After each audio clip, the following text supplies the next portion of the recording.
Bonjour, je suis Andreas Hocker, je travaille au CERN, je suis physicien de recherche, j'ai 44 ans et je suis allemand.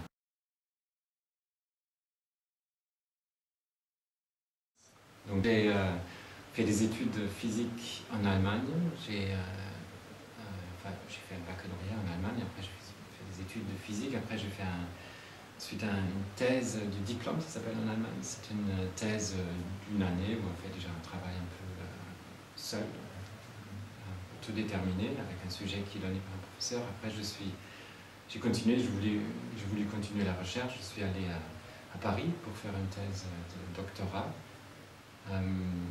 Donc j'ai pas dû faire un DEA, ce qu'on fait en France, je suis directement allé faire la thèse. À Paris, c'était dans une université au sud, Paris Sud, à Orsay, dans les banlieues de Paris, donc c'était la thèse, c'est 3 ans au CERN déjà, sur un projet du CERN. Et après j'ai été embauché directement après la thèse, ça s'appelle CNRS, c'est un institut de recherche français, comme chercheur, et j'ai continué ma carrière en France, à Orsay justement. Et en 2005, je suis devenu chercheur au CERN.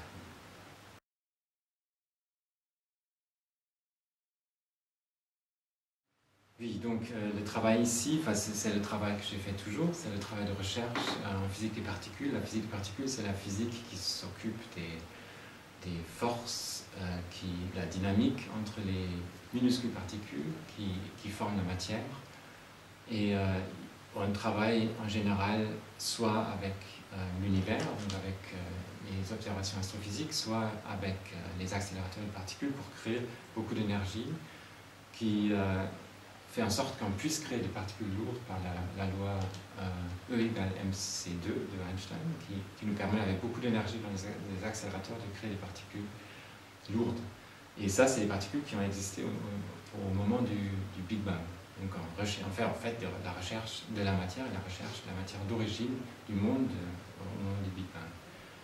Donc notre recherche quotidienne est plutôt, donc il y a ces grands accélérateurs, il y a des détecteurs au niveau des collisions des particules qui sont instrumentés par différentes couches, qui nous permettent de mesurer les particules qui sont produites au moment de la collision. Et ça, c'est des particules nouvelles qu'on veut chercher. Donc on fait des analyses de données. Donc en fait, on construit ces détecteurs. C'est un travail vraiment de très haute technologie, ces détecteurs.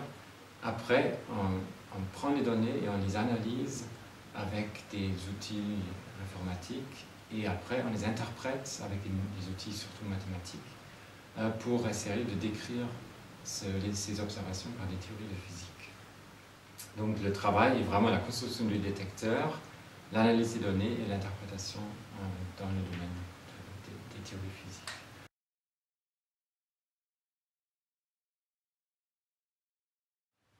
Oui, alors moi j'ai toujours l'impression qu'il y a deux types de chercheurs physiciens en particulier. Il y a des gens qui sont fascinés très tôt par la physique, par le monde des sciences naturelles, ils observent partout.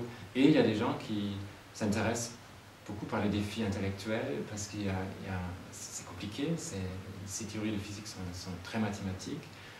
Et moi j'ai plutôt la tendance du deuxième, donc j'ai toujours beaucoup aimé, j'ai fait beaucoup d'échecs, ce genre de choses, ça m'a toujours fasciné. Et donc je suis par ce biais-là, rentré dans les études de physique, dans les études de mathématiques. Et après, évidemment, comme on s'intéresse vraiment à la nature vraie, c'est la nature qui nous parle à travers ces grands engins, on commence aussi à être passionné par la physique même.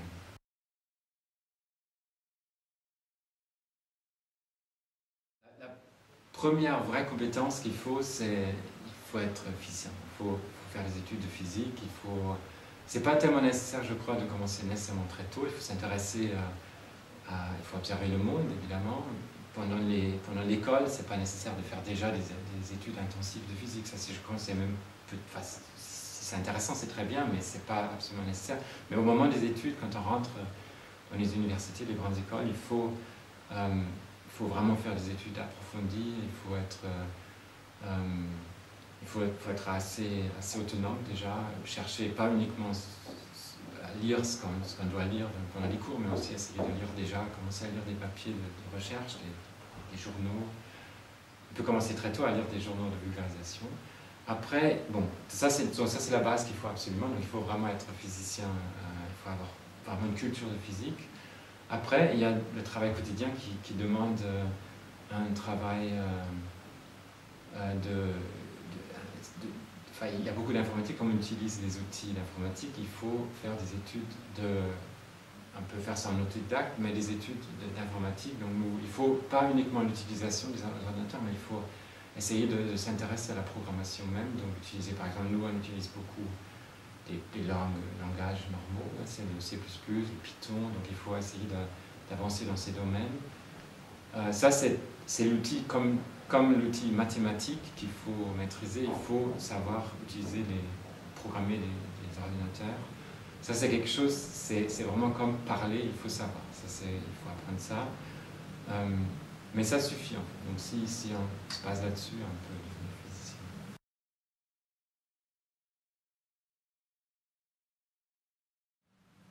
Alors, positif, c'est pour moi personnellement, c'était surtout le fait de pouvoir travailler de manière autodéterminée, de pouvoir définir des projets qui sont intéressants pour soi-même. Il faut suivre un peu les offres qui sont faites dans le laboratoire. Ce sont des expériences très, très chères, donc il faut évidemment bien planifier, que ce soit vraiment une expérience qui a un grand potentiel de découverte. Mais là, on a, en fait, quand on apporte une idée, on a toutes les possibilités de réaliser un projet. Donc ça, c'est vraiment très, très agréable. Le travail est passionnant parce qu'on ne connaît pas les résultats, on ne sait pas ce qui va sortir, donc c'est forcément passionnant. Il y a, au niveau pratique de la vie quotidienne, il y a très peu d'hiérarchie, ce qui est très agréable. Donc l'hiérarchie est naturelle par compétence. Donc un très jeune chercheur, s'il est très compétent sur un sujet, peut avoir une autorité qui est au-delà des chercheurs très vraiment connus déjà et établis. Ça, c'est très agréable dans le travail quotidien. Donc, il y a une hiérarchie qui s'installe très vite, automatiquement, quand on parle d'un sujet, via la compétence. Bon, il y a des côtés négatifs. Enfin, il n'y a pas vraiment des côtés négatifs, mais c'est beaucoup de travail. Donc, ça, c'est toujours le choix. Donc, si quelqu'un fait le choix d'une profession par passion, cette passion va le suivre dans tous les moments de la vie et la famille. Par exemple, moi, j'ai 2 enfants. La famille, ça peut arriver qu'elle en souffre parce qu'on travaille souvent le week-end, on travaille souvent le soir, on voyage beaucoup pour représenter la physique pendant les conférences. Donc ça, c'est quelque chose c'est un choix de vie qu'il faut assumer.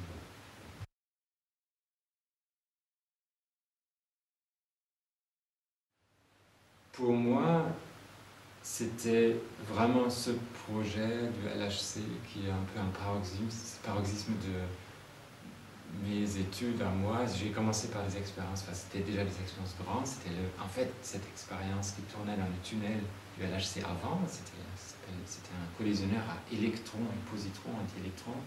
C'était déjà très extraordinaire, mais à l'époque j'étais jeune et je rentrais tard dans ces expériences, donc j'ai pu analyser les données, mais je n'ai pas vraiment pu contribuer à la construction de l'expérience, à la mise en place de l'expérience. Le LHC, là, je suis aussi arrivé relativement tard, mais j'ai quand même pu encore suivre l'assemblage de l'expérience et la mise en œuvre les premières prises de données. On a pris des données cosmiques, les rayons cosmiques, on n'avait pas encore les faisceaux des protons. Et donc toute cette phase de préparation et le moment quand les données arrivaient, vraiment quand il y avait les premières collisions de protons et les premières recherches de nouvelles physiques, les premières recherches de particules, les bosons de Higgs par exemple, pour moi c'est absolument le paroxysme de ma carrière, c'est très fantastique.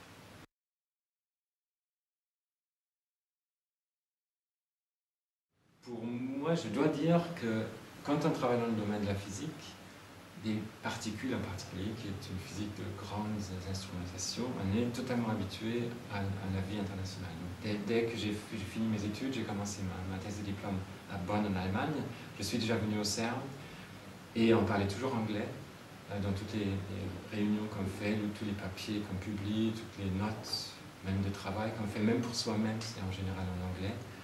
Et donc, l'existence de l'international était totalement normale pour moi et c'était quelque chose à laquelle j'étais habitué. Donc Genève, pour moi, c'est fantastique, c'est bien, mais c'est normal. Et je pense que même pour la plupart des professions maintenant, quand les gens feront des études, même dans l'industrie en fait, l'international devient vraiment quelque chose de très très normal.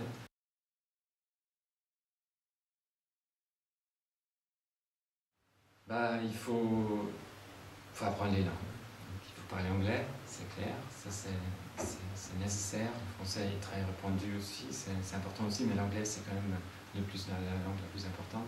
Donc ça c'est quelque chose qu'il faut apprendre, mais on l'apprend en faisant.